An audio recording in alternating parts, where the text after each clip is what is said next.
Juzi mtoto wake nikatakata hapa. Alikata hii mabeka, nilienda kwa general. Ndio hii alama nyingine. Bila hata kutuhusiana hata lolote. Machini yao. Sisemi serikali nitengee hii kisa bure. Nilitoa damu karibu niuawe. Hata unaona hivi. Panga hizo zote mimi niliona usiku. Wakati niliona ile mkono inamulika tochi akinikata. Na nikakata hiyo mkono. Uliokotwa hapa. Ndio nikawa nimemaliza visa. Bure wangeniua. Sasa nilikujia kwa mkono ya serikali. Huko Nairobi. Kenya Pass Station. Ikiwa inaweza tangazwa. Serikali iliyonipokea na ikanipa free self insurance. Wanaweza kuitikia tuliona Mungu. Kwa sababu nimekuja huko kwa sura ya chui. Sasa kunifanya mwanadamu pia ni hiyo serikali. Juu wakati nilikuja huku Western kama kwetu na nikakuwa kwa makono yao. Yani nilienda kwa rumande kwa kesi ingine isi halali nikashinda, lakini nikiwa hapo nilikuwa nimefunga 55 siku. Serikali kanilisha na lazima utakula. Na nilikuwa nimefunga vitu vya choo, vitu vya kukula. Kwa sababu mbinguni hakuna choo na tena hakuna kukula. Yuko mbinguni, mbingu ni moto, huko ni motoni. Sasa tuache hapo. Sasa kuishi sana jirani ambapo inaita kisa na ikaninyang'anya shamba yote, kasema wewe ni squatter. Mmoja akachukua survey bila kujua kwangu, sio kwa mwingine.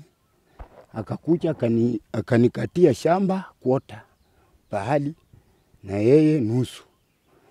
Sasa nikakuja mimi kutoka kuandikia watu matukani vile mimi sign right. Naelezewa fadhe kutoka hapa mpaka hapa ni kwota na hapa ni nusu kwangu. Kamwambia nini? Ndio survey anatoka hapa. Nani alikwambia wewe unikawe shamba? Akasema ni hivyo ilivyo. Ndivyo ilivyo. No, akasema sawa. Sasa kidogo mtu kidogo kama mwezi anafia kama ndizi yangu yote. Sasa nikajua kweli vile unafanya mimi nisikuote ni kweli. Basi kutulia hata nisitaki huko. Nilienda opi. Wakaniambia hivyo mtu kufia kama ndizi zako ni murder case. Nikarudi nikamwambia bwana, unastahili kufungwa murder case. Nimesikia. Tena baada ya wiki tena nafika ingine. Nikatulia tu. Baadaye akanihusia kwa hiyo shamba 300,000. Mtu kitoko tena akauza kwa mwingine 250,000. Hapo. Ukora anafanyanga anasema uza hii shamba. Tusevei hii shamba yote tuone vile ilivyo. Na yeye anachukua simu anaweka mbele, ana confuse wenye anahusia. Sasa yeye ndio ananusa. Unaona? Pesa iko wapi? Huyu amechukua. Sasa ningewataka wote walionunua na huyu aliyeuza, nimechua penye amekimbilia. Wawe kwa court tuamue la mwisho. Na kundi lake aliyewacha pia la stahili kutengwa. Yeye amejitenga ameuza ameenda. Pia aliyeleta fujo pia ameenda. Kundi lilo paki tena naongea matope tu kama hiyo harufu. Na stahili serikali kunitengea kundi lilo paki na baada ya kumalizana na hao wanunuaji 3 na usae. Kwa sababu nikiangalia tangu nianze kusurvive sijaona hivyo. Mtu akawe papa yake shamba tena muusiano. Hii nyumba nilisema hii isipokwisha kwa 1,200,000 harufu yao yote itoka hapa. Hata hakuna aliyeuza, hakuna aliyenunua kwa hapa. Hiyo ndio nasema serikali nisaidie. Eneo langu nataka kuchenga la watakatifu walie na imani. Hiyo ndio mila yangu. Lakini mila yangu sio raia. Mila yangu sio wanachiamini waliumbwa kwa udongo. Wamekaa ngumu kama udongo. Kwa sababu udongo ndio unashindako tu moto kwa viumbe vyote. Hata jiwe litakuwa mara. Hata nini udongo tu ukichoma sana itakutolea matofali, utajenga nyumba, itashinda moto wengine na maji. Ukichoma sana itakuwa mtunji, itashinda moto wengine na maji. Unaona? Kwa hivyo wamenishinda kwa sababu waliumbwa kwa udongo. Hao watu ni wa Kaisari, sio mila yangu. Kaisari niondolee, nichenge kambi ya watakatifu. Nasi tutajenga miradi mizuri za ishara ya kungarisha Kenya na ujenzi. Hata hiyo mnaandika hapa sasa. Ndio nilikuambianga tunaweza weka kwa magazeti. Nina mwangaza kali. Simu ya kwanza nilipata kwa wazungu hapa. Wakati huyu mchambasi alikuwa akiangusha mradi. Watu wengi hata ukiuliza Kefa atakwambia. Watu walikujanga hapa wengi, si kuwa natoka hapa ati naenda kufanyia mtu kazi. Na ndio nataka. Kwangu hii nyumba siwezi toka nikienda kufanyia watu kazi. Ukikuja nataka ikwishe, utaipika picha. Na ikikwisha nitakuita baba. Upike uone inaitwa coat. Hii mabati itaenda hii mabati ita round hivi paka hii main door. Ndio chi itaishia. Na round hivi paka mwisho hapa. Hii ni O, hiyo ni D. God. Ni nani mtaalamu aliyechenga, nani mwakili aliyechengako nyumba yake kwa jina lake? Ndio nataka. Na ni nyumba ya kazi, museum. Ndani yake utakapoangalia papa, kazi itatokanga tu hapa, hata nitumenge tu vijana. Nimepita kiwango ya kuitwa mwakili wa mtaalamu. Ilianza na vile hii kisa kubwa limetoka, mwangaza umeanza kuonekana. Sasa washirika wako watakuwa wanakuja hapa. Wewe kwanza ni wa dini gani? Hii ni kanisa unajenga? Dini gani? Ambia mwenye anakuona. Sina kuambia itachora china hapa kote. Sina kanisa la Mungu. Ni Church of God. Is Church of God. Lakini tulisha kuomba mimi siombi. Mimi ni mwana nyota bwana, kanisa ya nini? Mimi si roho, mimi ni nyota. Macho ya serikali. Nisaidiwe. Hata nikipata wenye imani, serikali ndiye mradi kubwa ya utawala. Serikali ya Kaisari. Mimi hata nikisema ni hukumu watu hapa wa mapepo, ni hukumu kidogo. Na lakini Kaisari ndio mradi kubwa. Ndoko tu ya wachawi, nini wakanga wenye wanafanya ujinga hii. Huyu eneo hili lilitangazwa 2019 April karibu yote. Unajisi wa watoto, vikongwe, hata mama mkwe, kisha ni mkanga. Juzi mtoto yake nikatakata hapa. Alikata hii mabeka, nilienda kwa general. Ndio hii alama nyingine. Bila hata kutuhusiana hata lolote. Machini yao. Sisemi serikali nitengee hii kisa bure. Nilitoa damu karibu ni uwawa. Hata unaona hivi. Panga hizo zote. Mimi niliona usiku. Wakati niliona ile mkono inamulika tocha akinikata. Na nikakata hiyo mkono. Niliokotu hapa. Ndio nikawa nimemaliza visa. Bure wangeniua.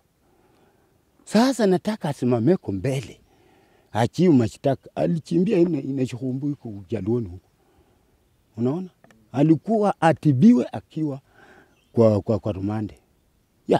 Anifahamia hapa. Sasa wewe unataka serikali ifanye aje kwa watu ambao wamekunyang'anya shamba?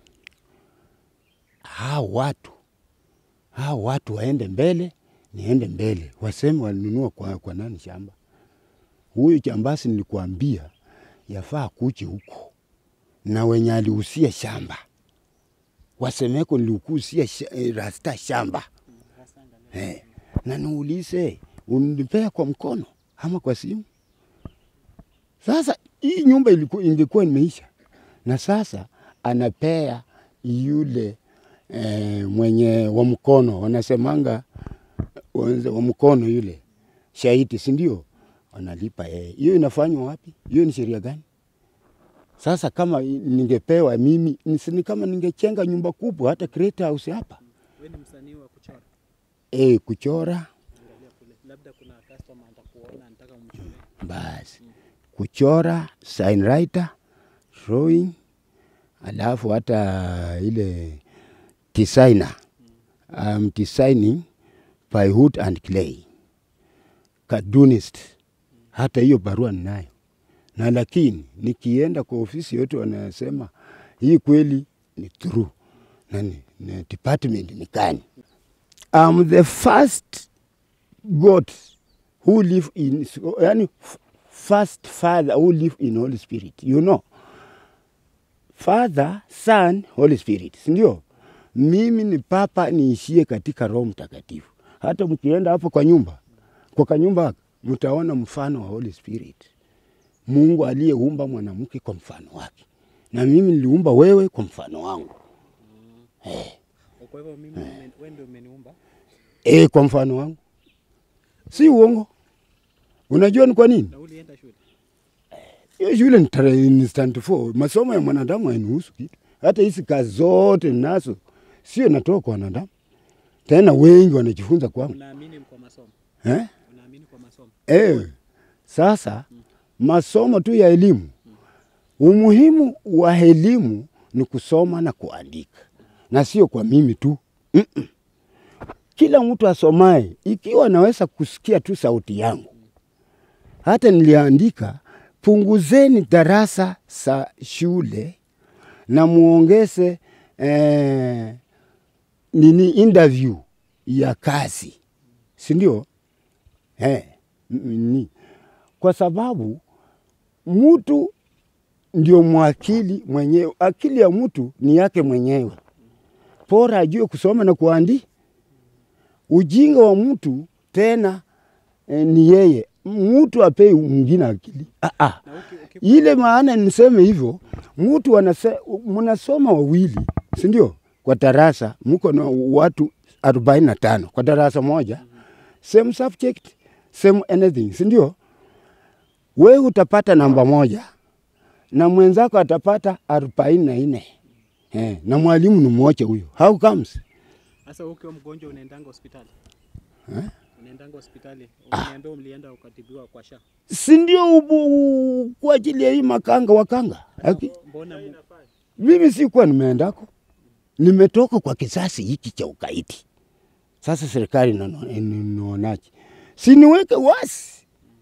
Niongee, nifanye, niokoe, nichenge mwangaza, si ndio?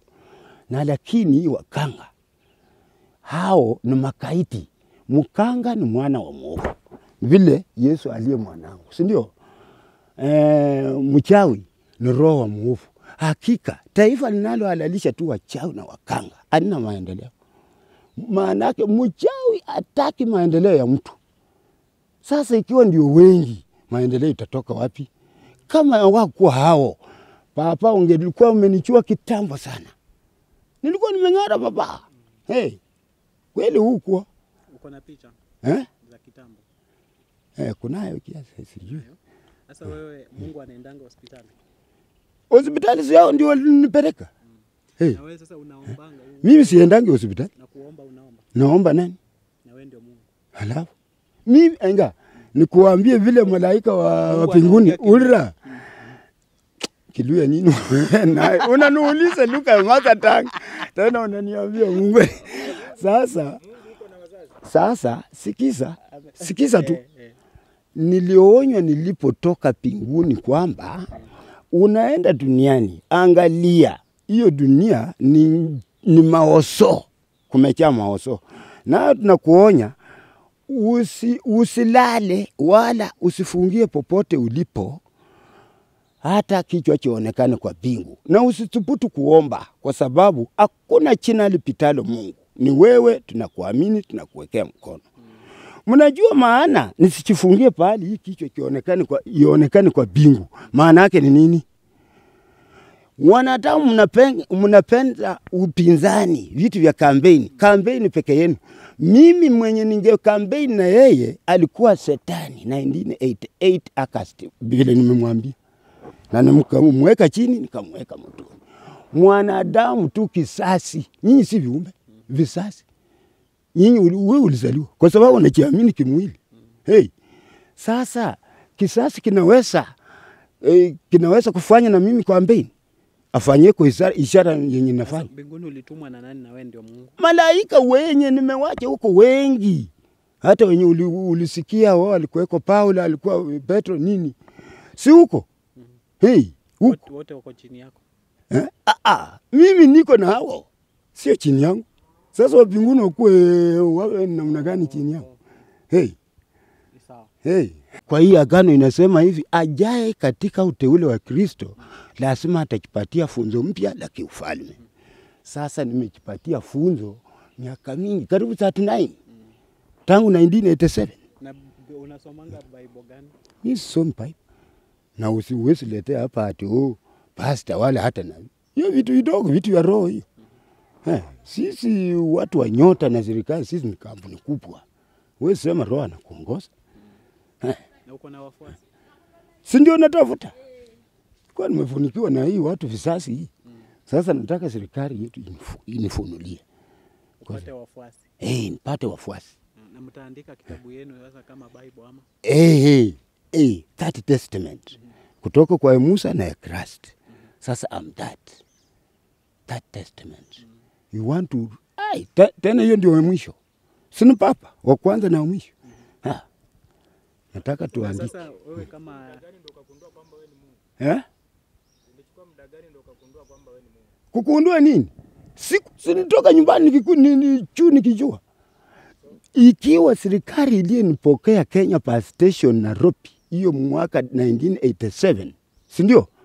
Itasema nilienda kama chui, nikashika watu kwa Kenya Pass, nikasema hii gari imepandwa na Mungu. Hakuna mtu atakaye toa sendi kwa mfuko analipa.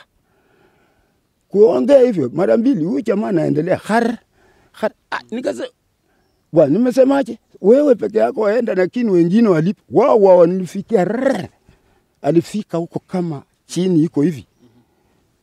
Matamu. Nyamaza. Gari penye naenda ndio mimi naenda. Usikii wewe ni kaiti. Sasa watu walishukianga tu kwa njia. Asante sana mtabiri. Asante sana mpaka huko. Sasa wewe ni Mungu mwenyewe, hata mwenyewe. John the Baptist ni wewe mwenyewe. Wewe ndio mkubwa wa kina Yesu. Watu hata Yesu alikuwa naomba. Mimi siombi. Mimi ninateketeza wafu na walio hai. Papa ukikonjeka ukiwa tu mgonjwa uko katika jehanamu yangu hapa. Kwa hivyo hapa niko mbinguni. Uko jehanamu hapo ukikonjeka. Hata unaweza kuonjeka niende nipewe watu wako huyu ni wenu ama huyu muone. Akionyesha wewe yani drosa nyeupe wewe utapona. Na kama ni nyekundu hivi wewe unakufa. Na wewe unakula? Nakula chuchu kwa siku moja safari moja. Mungu anakula. Na si uko nakula, mbona mlinilazimisha? Mbona mlinilazimisha kula na unauliza tu mzuri. Na vile ninakula, angalia yako tu choo hapo, unaweza angalia hapo choo yangu pate. Mwenyewe ujiulize tu. Wale ni kutembeza hapa kwa. Uendange choo. Yangu inapotea tu. Kwa tumbo tu. Uwezi ona hata kwa jirani hata uwezi ona. Si ati unaenda kwa msituni. Wapi? Hii ni mesa yangu ya viumbe. Hii ardhi ni kinyume sana kuweka maoso. Ndio inawarutia. Ikiwa unaweka hiyo maoso hapo. Ikiwa unapanda wafu hapo. Hiyo ni laana ya kwanza nilikuja kuondoa kwanza. Wacha nikwambie. Si ndio? Ninawatuma duniani kwa ajili mmehazi, mtaishi kwa dunia, mtakula kwa mavumbi, muishi kwa mvumbi, tena mtarutia mavumbi. Hiyo kurutia mavumbi ndio kupanda kinyama cha wafu kwa mavumbi. Kisha inawarutia. Akano linasema hivi, teketeseni kinyama cha wafu kwa ilani isomaye kwamba kwa kuwa tamu na nyama havita urithi ufalme huu wa mbinguni. Naam, ndio viharibikao viteketezwao motoni na kutolewa katika utumwa wa uharibifu wote na kutiishwa chini hata viingie katika utukufu wa mwana. Hiyo imeandikwa. Sasa ikiwa tunaweza fanyia Yesu kazi, ni vibaya. Sasa unasema watu wenye wanakufa wanakuja hapa. Hapa ndio jehanamu. Wanaacha. Sasa kuka wangu wako hapa? Hata kuka wangu mwenye alikufa wako hapa. Ukipitia hukumu ikiisha na wewe, kuna sehemu utawekwa. So, wanahukumiwa na watu. Kuhukumu ni kani? Siko hapa. Sikuja wana. Iko jehanamu. Ni ng'ombe. Si unajua shetani mfano wa ng'ombe? Iko hapa. Mepika makoti hivi. Iko huko ndani. Iko ndani hapa. Sasa wanaenda wanapigishwa hapo magoti. Wanaingia ndani wanaanza kuongea dhambi zao. Hata wewe ukilala usingizi, hakuna tofauti na mwenye amekufa. Mimi silali. Sikifungia hapa kwa nyumba. Hata nikiingia. Wewe unaishi hapa? Sina hapa. Nyumba ndio hii. Hapo ndo mbinguni. Sasa unaona, usifikirie ni sasa ndio nataka ujenzi utoke hapa. Hii kitu mkanga ndio anachenga na hiyo kaiti alikimbia na pesa. Hii si kuchenga hii kitu. Nyumba yangu yenye Kefa alikuwa anakuja, niliweka korofa, mabati 22 na korofa juu. Hata alijua. Viumbe vilikuwemo kila aina. Na lakini hii ni sakati ilijengwa na Mungu. Sasa kama wewe ni Mungu, mbona watu wanakunyanyasa na uwezi waua? Bila mafuasi Bwana Mungu ndani ya wasinzi peke yake. Yaani Mungu mbele ya watu waazi. Kweli bila ulinzi inawezekana? Hata nyinyi mkiona sherehe amseme Mungu, lakini mkionako tu tiki yoyote tabu, hiyo tuachie Mungu. Sasa hiyo maneno inanifuata. Watu hapa wanajua wanaishi na Mungu. Watu hapa hawajui. Minister of Information aliniambiaje? Wanawekesa nilikwambia alikuwa. Niliongea tu mashairi 3. Akasema nikamwambia hivi, akasema wewe ndiye mkubwa wa nyota, siko Buhika. Kwa hivyo penye unaishi wote wamekufa. Unaishi tu kwa matanga yao. Na nikamwambia ni kweli, silalingi na kesha tu kwa matanga yao. Kumaanisha hawanijui, ningepata kwa hawa wafuasi. Na lakini Shetani mkubwa anakaa kwa wasaliwa. Tena hiyo ndio nini? Hiyo ndio kisa. Na serikali ikutafuta ikushike juu unajiita Mungu. Ni fine. Ikushike. Nilikuchia kwa hao kama nani? Hii free ura bila kutoa pesa lolote. Free self insurance. Upate shilingi ya asire. Tulikuwa na chama mwingine hapa chini, kuna shahidi mwingine hapa chini, si ndio? Tulikuwa natembea, yani tunapanda kari huko Nairobi mpaka huko. Hata kuenda bure bila kulipa. Na wakasema popote ulipo, ukiona thiki yoyote, serikali iliyo karibu ikusaidie kama mwenyeji, kwa sababu wewe ni nyota mkali anaye unakaribia Mungu. Huko na ulikuja aje, ulipatikana aje kwa nchi? Yaani tuelezee vile